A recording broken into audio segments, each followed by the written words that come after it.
నోటికి ఏమీ తినబుద్ధి కావడం లేదు, వన్ డే టైం లేదు, తొందరగా అయిపోవాలి.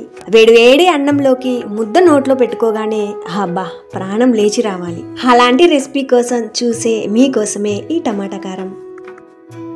ముందుగా కడాయిలోకి ఒక 6-7 స్పూన్స్ దాకా ఆయిల్ వేసిన ఈ ఆయిల్ బాగా హీట్ ఎక్కాక 1/4 టీ స్పూన్ దాకా ఆవాలు, ఒక ఎండుమిర్చి, ఈ మాత్రం జీలకర్ర వేసుకోవాలి.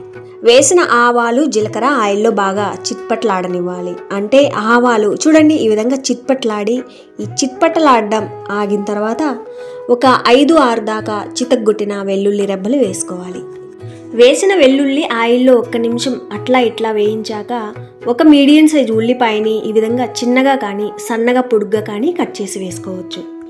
వేసిన ఉల్లిపాయ ముక్కల్ని మీడియం ఫ్లేమ్లో కొద్దిసేపు వేయించగా చూడండి ఈ విధంగా బాగా వేగిన తర్వాత టమోటాల్ని చిన్న ముక్కలుగా కట్ చేసి వేసుకోవాలి.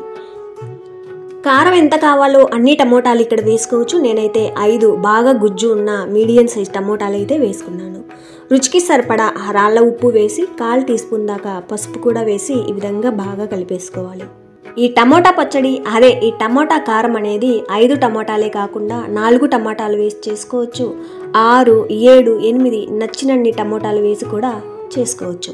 అంటే ఆ టమోటా కర్రీ ఎంత కావాలో దాన్ని బట్టి టమోటాలు వేసుకోవచ్చు. వేసే టమోటాలని బాగా పండిన గుజ్జున్న టమోటాలు వేసారంటే టేస్ట్ అనేది బాగుంటుంది.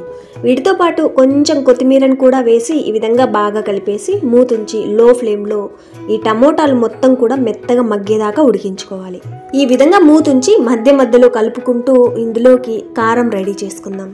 దానికోసం ఒక బుల్లి రోల్ తీసుకుని అందులోకి పచ్చిమిర్చి ఒక 4 బాగా కారం ఉన్న వేసుకోవాలి. టమోటా కారం అంటే కొంచెం కారం ఉండాలి. నోటికి రుచి తెలియాలంటే కారం కొంచెం ఎక్కువగానే వేసుకోవాల్సి ఉంటుంది.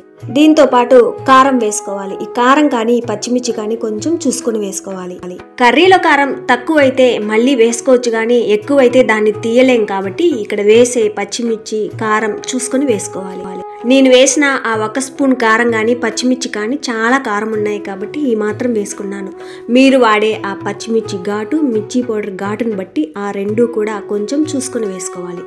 టమోటాలు ఎక్కువ వేసాం కాబట్టి ఆ టమోటాల్లో పులుపు ఉంటుంది. ఆ పులుపు బ్యాలెన్స్ అవ్వాలి, తగ్గాలి అంటే ఇక్కడ కారం కొంచెం ఎక్కువగానే పడుతుంది. ఇందాక పోపులో ఒక 5-6 వెల్లుల్లి రెబ్బలు వేసాం కదా, అక్కడ వేయకుండా చూడండి పచ్చిమిర్చి ఈ విధంగా కచ్చా పచ్చగా చితగొట్టిన తర్వాత ఇక్కడ వేసి మరీ మెత్తగా కాకుండా కచ్చా పచ్చాగా దంచుకోవచ్చు. ఒకవైపు ఈ కారం రెడీ చేసుకుంటూనే మరోవైపు లో ఫ్లేమ్లోనే మధ్యలో కలుపుకుంటూ గరిటెతోనే మెత్తగా మెదుపుకుంటూ మెత్తని గుజ్జులా తయారయ్యేంత వరకు ఉడికించుకోవాలి. చూడండి ఈ విధంగా ఉడికించడంలోనే ఉంటుంది ఈ టమాటా కారం రుచి మొత్తము కూడా. లో ఫ్లేమ్లో కొంచెం ఓపిక్గా ఈ విధంగా తయారయ్యేంత వరకు ఉడికించుకోవాలి. తర్వాత ఇందాక మనం గ్రైండ్ చేసుకున్నాం కదా, ఈ కారం వేసుకోవాలి. గ్రైండ్ చేసిన ఈ కారం అనేది మరీ మెత్తటి పేస్ట్లా కాకుండా పచ్చిమిర్చి కచ్చా పచ్చగా గ్రైండ్ అవ్వాలి. ఒకవేళ వెల్లుల్లి రెబ్బలు వేసినా కూడా అంతే కచ్చా పచ్చాగానే దంచుకోవాల్సి ఉంటుంది. వేసే ఈ కారం కానీ పచ్చిమిర్చి కానీ సరిపడా పడితేనే టమాటా కారం సరిగ్గా కుదురుతుంది. వేసే ముందు ఒకవేళ మరీ ఎక్కువ కారం ఉంటుంది అనిపిస్తే కొంచెం పక్కకు తీసేసుకోవచ్చు. బాగా కలిపిన తర్వాత తక్కువ అనిపిస్తే మళ్ళీ అయినా వేసుకోవచ్చు. ఫ్రెష్గా ఒక 6-7 కరివేపాకు రెమ్మలు కూడా వేశాక లో ఫ్లేమ్లో కొద్దిసేపు ఉడికించుకోవాలి. అంటే వేసిన ఆ పచ్చిమిర్చి కానీ కారం కానీ ఈ టమోటా గుజ్జులో కలిసి పచ్చిదనం పోయేదాకా కొద్దిసేపు ఉడికించుకోవాలి. లో ఫ్లేమ్లోనే ఒక 2-3 నిమిషాలు అనుకోండి. చూడండి ఆయిల్ అనేది ఈ విధంగా సపరేట్ అయింది అంటే ఇది సరిగ్గా ఉడికినట్టు. ఈ స్టేజ్లో ఉప్పు కారం ఏదైనా తక్కువ ఉంటే సరి చూసుకోవచ్చు. పుల్లగా ఉంది అంటే కారం అయినా తక్కువ ఉంటుంది, లేదా సాల్ట్ అయినా తక్కువ ఉంటుందని గమనించుకోవాలి. కారం తక్కువ అయితే మిర్చి పౌడర్ వేసుకోవచ్చు. కొంచెం కారంగా చేసుకోవాలి. రైస్ వేడివేడిగా ఉండాలి, అప్పుడే నోటికి రుచి.